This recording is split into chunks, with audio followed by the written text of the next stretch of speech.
The thing that should terrify you is not what chased them through the Uwharrie forest on the night of September 14th. It is that by every measurable account, nothing was ever there. Priscilla Denhold had spent 11 years leading wilderness expeditions for the Piedmont Outdoor Collective, a small nonprofit based out of Asheboro, North Carolina. And in those 11 years, she had navigated clients through whiteout conditions on the Blue Ridge Parkway, managed a fractured radius 7 miles from the nearest trailhead on the Appalachian, and once talked a 16-year-old boy down from a ledge overlooking Hanging Rock when his harness clip had failed and the backup caught him and he simply could not make himself move. She was not a person who frightened easily. She was not a person who frightened at all, she would have told you, if you had asked her in the weeks before that September. The trip was planned as a 3-night circuit through the Uwharrie National Forest, a stretch of low, ancient mountains in the heart of North Carolina, some of the oldest exposed geological formations on the continent. Rock worn down over 400 million years to soft, indifferent humps barely breaking 1,000 feet.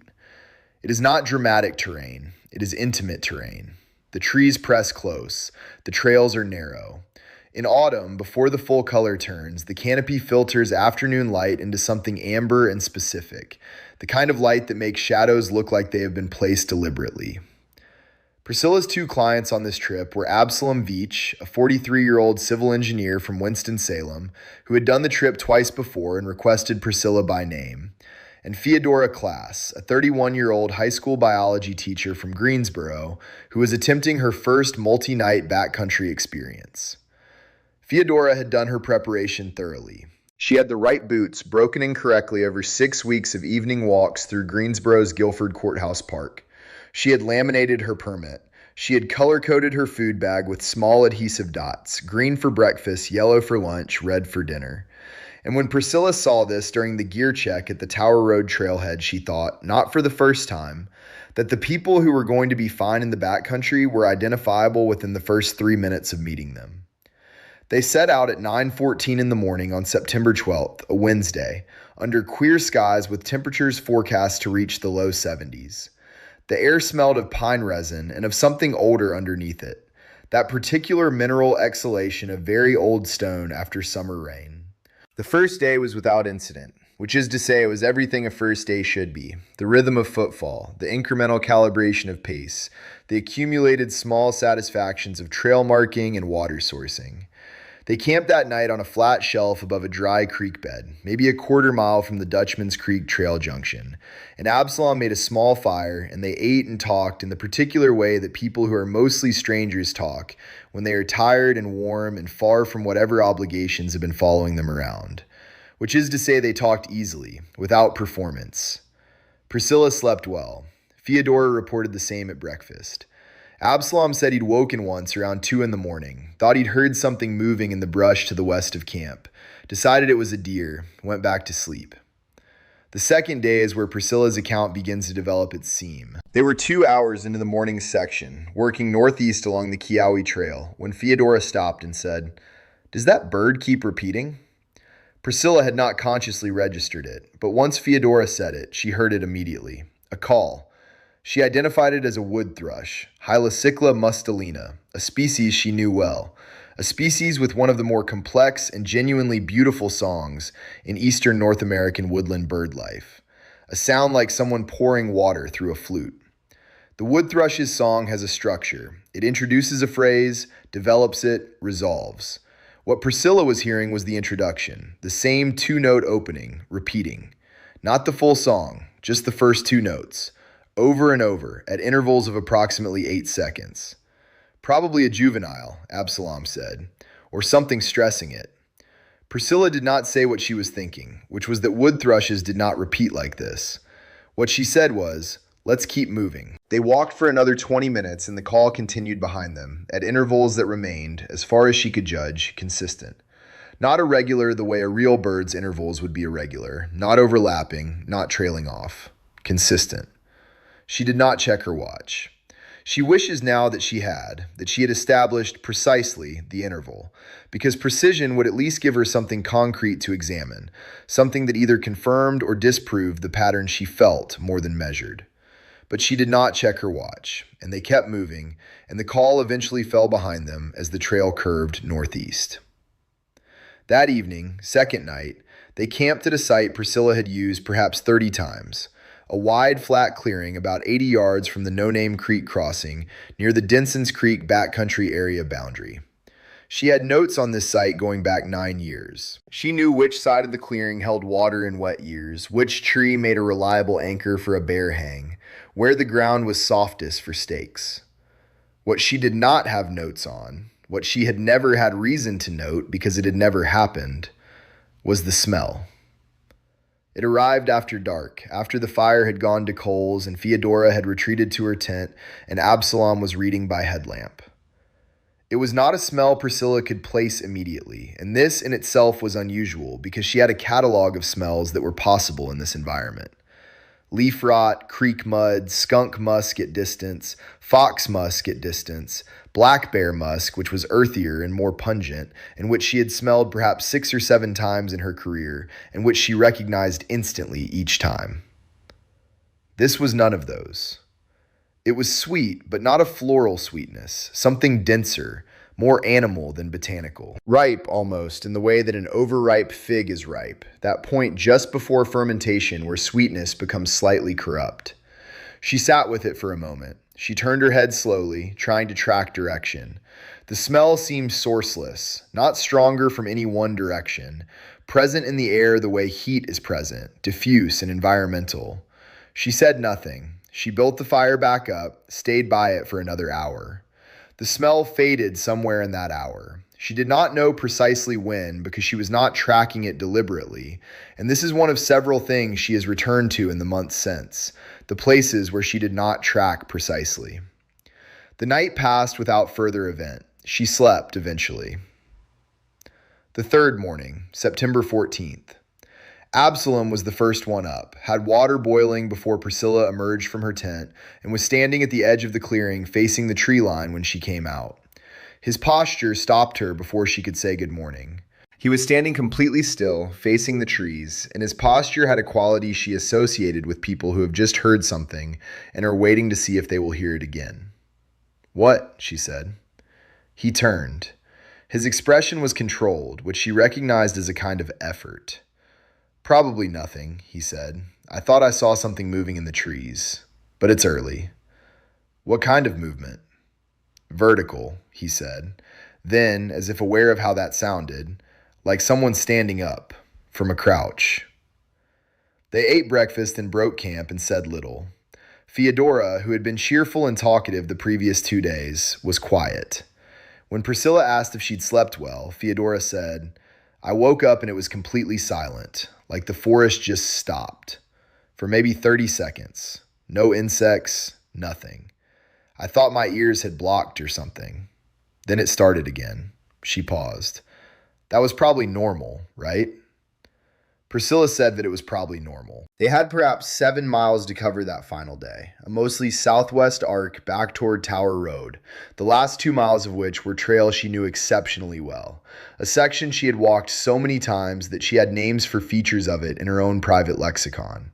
A particular forked tulip poplar she called the Argument, and a creek crossing she called the Sunday Crossing, because she'd had to carry a client across it on a Sunday 3 years ago after an ankle turn. The morning's miles passed without incident. The midday miles passed without incident. It was around the 4th mile of the day, on a section of trail that passed through a dense stand of young mountain laurel, the trail barely wider than a body there, the laurel pressing in on both sides, head height, a slight tunnel quality, when Feodora stopped. "I hear the bird again," she said. Priscilla heard it too, the same 2 notes, the same interval. What she registered in that moment, before she allowed herself to process what she was registering, was that they were approximately 4 miles from where they had heard it the previous morning. 4 miles and 26 hours later, and it was the same interval. She could not have said with certainty that it was 8 seconds. She had not measured it the first time, but it was the same interval. She was certain of this in the way that you are certain of a thing you feel in the body before the mind catches up. "Keep walking," she said. She said it the way she said things on the trail when she wanted compliance without discussion, the flat, professional directive that she'd developed over 11 years for moments when debate was a luxury. Feodora kept walking. Absalom, behind them, kept walking. The call tracked them. This is the word she uses, tracked, not followed, because followed implies a pursuit with a discernible source moving through space, creating sound and displacement. This made no sound of displacement, no branch crack, no leaf compression, no undergrowth disturbance. The call simply remained at a consistent distance behind them, perhaps 50 yards, she estimated, though the density of the laurel made distance judgment difficult. And it remained at that distance regardless of their pace. She tested this. She slowed slightly, fell behind Feodora, slowed further. The interval between calls did not change. The perceived distance did not change. She stopped completely for perhaps 5 seconds. In those 5 seconds, the forest was silent. Not the sudden absence of sound that Feodora had described the previous night. A gradual silence, as if something had become aware that she had stopped and was adjusting. Then the call. At the same distance. She started walking. She did not tell Absalom and Feodora to walk faster, because walking faster would require an explanation, and there was no explanation she had access to. What she did was take a position behind both of them, a shift from her normal front position that she knew Absalom, who had done this twice before, would notice. And she said, in a voice she kept carefully level, "I'd like to try to make Tower Road before 4. Let's pick up the pace a little." Absalom looked at her. He did not say anything. He picked up the pace. What happened over the next 45 minutes is difficult to describe with the kind of precision Priscilla prefers. Not because her memory is unclear, but because the sequence of small escalations that accumulated over that 45 minutes resists the clean articulation of language. She will say this: the call did not fall behind despite their increased pace. She will say that at one point, crossing a short, exposed section of trail on a low ridge above a creek drainage, she looked back and saw nothing, saw trees, saw the trail curving out of sight, saw ordinary daylight forest, but had the absolute and unambiguous physical sensation of being observed from a specific point, a point she could not have described but could have pointed to. She did not point to it. She will say that somewhere in the last mile, the call changed. Not the interval, not the two-note structure, the tone. Some quality in the tone that she cannot name. Not louder, not softer, not closer. The same volume, the same distance, but a change in some dimension she lacks the vocabulary for. A quality. She has a background in field ornithology from a semester of undergraduate coursework 20 years ago, and she cannot tell you what changed. She knows that it changed. They reached the Tower Road trailhead at 3:51 p.m. The call stopped precisely, not gradually, not fading, when they stepped from the trail onto the gravel of the parking lot. Priscilla stood at the threshold of the tree line for approximately 3 seconds after Absalom and Feodora had walked past her toward the vehicles, and she looked into the trees, and the trees were ordinary, and the forest was producing the ordinary sounds of a forest in mid-afternoon in the Piedmont of North Carolina in the second week of September. Insects and distant crows and the specific whisper of air through mountain laurel. She could not hear the wood thrush. She drove Feodora back to the Guilford Courthouse Park where she'd left her Subaru. They did not speak much. When Feodora got out of the truck, she stood with her hand on the door for a moment before closing it, and she said, "The interval between those calls, it was always the same, wasn't it? From both days." Priscilla said, "Probably just the way wood thrushes call in late season." Feodora nodded. She closed the door and walked to her car. Priscilla has not led another trip since September 14th. She has submitted an extended leave request to the Piedmont Outdoor Collective on administrative grounds, which is not a lie exactly, but is not the reason.